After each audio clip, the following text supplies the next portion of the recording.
Hello everyone and welcome back to my channel. Alright, for today's video, I am going to show you some of my few favorite exercises which I will be using my waistband trainer and resistant bands. Okay, so yes, I am showing it to you now, making sure that you saw it, that I'm wearing it, and of course the resistant bands. Okay, so what I'm doing here, of course, is that I'm starting with the stretches. Of course, you don't need to shock the muscles, of course. And yeah, you can do your random stretching. But as for me, I just make it quick like that because I have been always doing exercises, so a quick stretching would be enough for me, like just to stretch a little, not to sprain the muscles right there. So I think all of the areas of my body are being stretched right there. So I did the upper part, and then, you know guys, I don't want to sound so formal because I believe that I have more kabayan viewers, so let me talk in Taglish, alright, if it's okay with you. So now I am putting my resistant bands, which is extra heavy resistance, and I put it on like above the knees. So now what I'm doing is I'm just spreading my knees right there, and as you can see, I'm having a pause before I close it back because it is more effective and it will give you better results. So as you can see, sa nakikita nyo, my muscles or my thigh muscles are really moving every time I open my knees. So dyan pa lang nakikita nyo na ang movement, and if makikita nyo yung movement, it means na nag-move yung muscles nyo. So the more na titirahin nyo siya or papagurin nyo siya, the more muscles it will build. Alright, so now I closed my foot right there. So iba po yung trigger niyan. So as you can see, nilagay ko po yung kamay ko sa likod para mas ma-feel ko po talaga that I'm really targeting the muscles that I wanted to grow, which is the back butt muscle. Ayan. So ito lang po ang exercise ko every time I'm sitting down. If I'm working on my laptop or my inquiries, nakaupo lang ako, I'm on my cell phone. So yan lang po ang ginagawa ko. And there, so checking if it's really triggering the upper part of my glutes. Alright, so even with my thighs, I do run a lot. And so yan po, it's pure muscle, and ito lang po ang exercise na lagi kong ginagawa. Alright, so all you have to do is of course pause ka for a while. So this exercise is all about the side stomach. Ayan, sa gilid ng belly nyo. So you must really stretch and crunch at the sides. So if ang kabila nag-i-stretch, ang kabila nag-curl. So make sure that you are stretching all the way para ang other side it will be curling all the way. So yan lang po, because the more you do stretching, nagbo-burn po tayo ng fat. Since walang resistance or walang dumbbells or any weights, so it is just burning the fat. Ayan. So ako talaga medyo pag tumataba ako, mas nauuna yung bilbil sa gilid. So I'm really focused on the sides. So random po tayo, alternate moves. So kanina ang ginawa ko sa side belly. Now what I just showed you when I pointed my finger frontward is I want you to lean forward para ibang muscle naman ang matrigger. So as you can see, umaangat talaga ang aking thighs because it's really giving the thigh and the glute muscle a good amount of pressure para mas super effective ang iyong exercise, para ma-achieve mo agad yung paglagay ng muscles dyan sa thighs and glutes mo. Alright, as you can see, I'm holding this for like 10 seconds para mas nakakangalay siya. So, the more na mangalay siya, the more that you are building the muscles. Alright. So, stretch para hindi masyadong pagod. And now, ito na nga. So, this is another position, guys, kasi I'm leaning forward. So, every angle has a different muscle to trigger. Ayan, as you can see, umaangat talaga yung thighs ko. And it means if there is movement, then there is exercise that is going.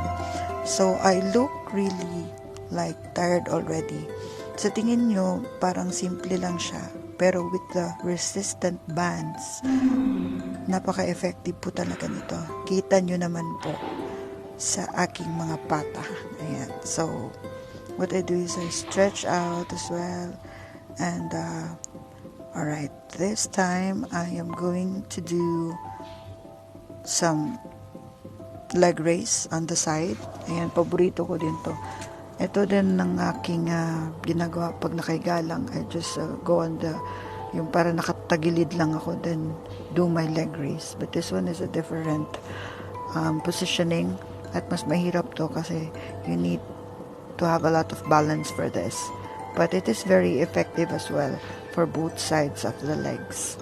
And yes, napaka-effective din ito if you want to really grow your hips. Ayan, so on the last count you really need to hold it like 5 to 10 seconds. So as sa nakikita nyo, pagod na talaga ako niyan because these exercises that I'm showing you are super easy to look at pero super effective and super nakakapagod. So as you noticed also, yung resistance band ko is nasa baba na ng aking buhod, guys. Ayan. So, I don't need much to explain further kasi baka makulangan ako ng time and then it will go to the next exercise. So, sa next video na lang yan. See, hindi ko kaya kasi talagang nakakapagod siya. Nakakangalay. So, alright. As of this exercise, ang sunod natin gagawin is I think squats. This is called the sumo squats wherein you have to spread your foot. I think mga 5 dangkal. Ayan. Alam nyo na yan pag nakita nyo. So every time na nakaupo ako, you can see that the muscles and yung thighs ko talagang nahulma talaga yung muscle kasi this proves that this exercise is indeed very effective with the resistant bands. Kasi iba talaga ang effect ng may resistant bands at walang resistant bands. Okay? So, shout out naman po sa lahat ng mga nanonood dyan. And if ever na you will apply this in your exercises in the future, pa-shout out naman na napanood nyo siya sa aking vlog. Shout out ha! Thank you guys. Alright. So, ayan. Every last count, you need to hold it for like 5 to 10 seconds para mas super duper effective ang exercise. And for sure, I swear, lalaki talaga ang muscles nyo from your glutes to your thighs. Tingnan mo, ayan. So, I'm showing you again my waist trainer. And with the waist trainer as well, guys, mas times 5 or times 10 ang inyong exercise. Kasi, it is very, para napaka-challenging niya.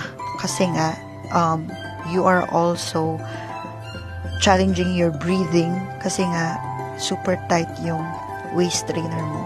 So now, this exercise is triggering the back fat. Ayan. So, every time na naka-close na yung siko ko, it should be like lock, super lock. there should be pressure, parang may hinihila ka.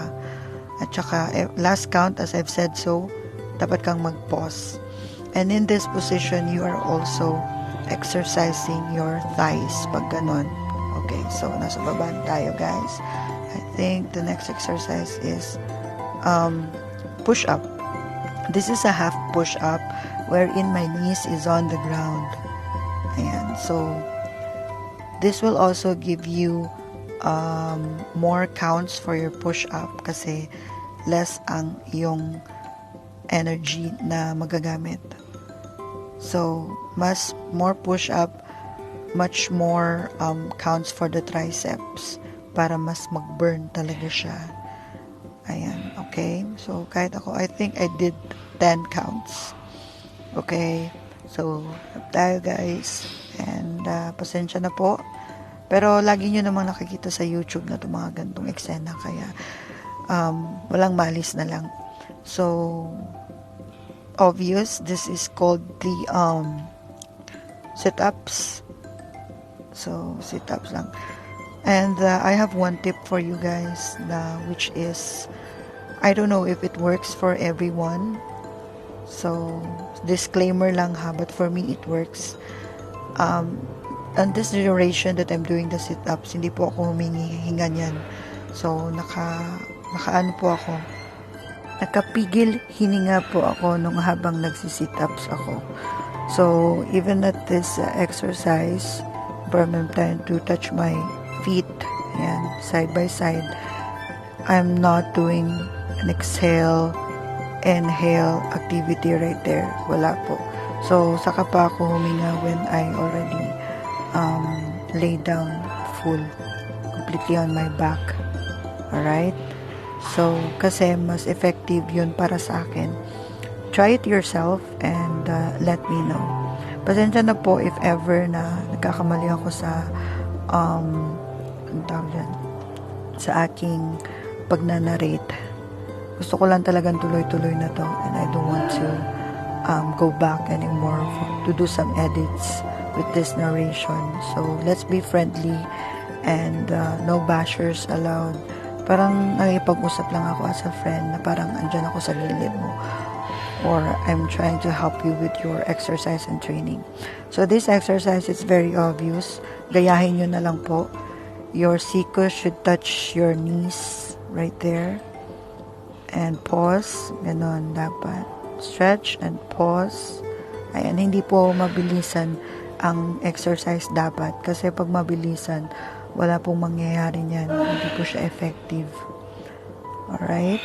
So, this exercise right here is one of my favorites as well. Kasi I really feel the burn sa abs ko. Alright? Ayan. So, this time, ibang exercise naman. Kasi, I'll do it alternately. Pagtapos na ako sa abs, pati naman ako, ayan. So, this is very, very effective for the glutes, guys. And also, this will develop your breathing and your core and strengthens your leg as well. And especially your thighs. Ayan, kita nyo naman po ang aking pata. Yan lang po talaga ang ginagawa ko mga exercise. Minsan, pag nasa gym ako, I do various iba-ibang exercises. Pero itong mga pinapakita ko sa inyo, this is my daily routine. If not daily, like 3 times a week. Ito po talaga, itong mga exercises na to, na nasa video to, ang lagi kong ginagawa. Like for thighs, for legs, for glutes. Ito po talaga. So, this exercise will help you with your breathing as well. Para na din cardio to, actually. Ayan. So, kita nyo naman. Pagod na pagod much. So, meaning, effective, guys. Hindi siya parang laro lang. So, as you can see, parang naglalaro lang ako, or I'm just dancing, but I'm catching my breath right there. So, every time na magpapahinga ka, you should not like stay still. Kasi yung blood flow mo po, magiging, mag-iiba. So, mawawala yung momentum mo. So, if you switch from one exercise to another, you should still be moving. parang yung ginawa ko kanina. So this exercise is triggering my triceps. Okay? Simple lang siya, pero it does burn. But for me, problema ko rin yung triceps ko. And yes, so going back to the glutes, but now it is yes, under the knees. So iba po ang effect pag above the knees and below the knees mo ilalagay yung resistance band mo, sis. See, as you can see, ibang part na naman ng glutes ko ang gumagalaw. So very effective, proven and tested result. Makikita nyo naman. So I'm so excited, guys, for you to try this and shoot a video of yourself as well, and try to mention my humble YouTube channel and my page. I am Nadia. So actually, ang haba pa ng exercise ko, but meron pong tumawag, so nakat po siya. So eto, I'm back for my ano na to, parang cool down ko na to eh. So as you can see, my siko is on the ground and I'm just twisting my hips side to side. This is very effective to lose your belly fat, your tricep fat, and of course it will also strengthen your core.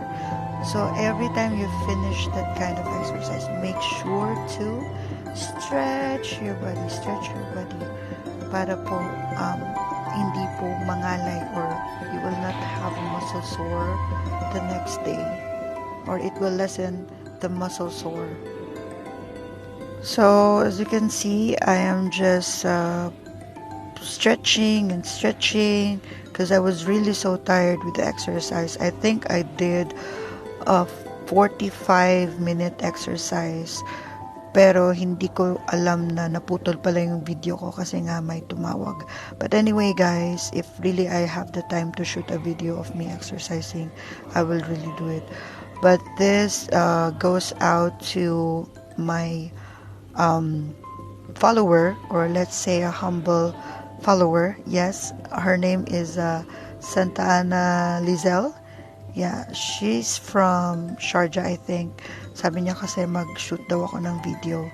So this time, kasi tapos na yung exercise ko, I am now obviously removing my waist trainers, and tingnan nyo na lang po ang result and the big change or yung impact if you have the waist trainer with you while you are doing your exercises. Ayan, pasensya po. So, ayan, malit po talaga ang tiyan ko. But this tummy is already like doing the waist training for 11 days pa lang, because I was in the Philippines for I think 20 days, 25, and lumobo po talaga ako. So I decided to go back to my waist training upon arriving here at Dubai. And this tummy here is 11 days pa lang ng waist training routine ko. So ayan, feel na feel ni Lola mo ang kanyang small waist. So everybody, that's it. Thank you so much, and I'll see you again on my next vlog.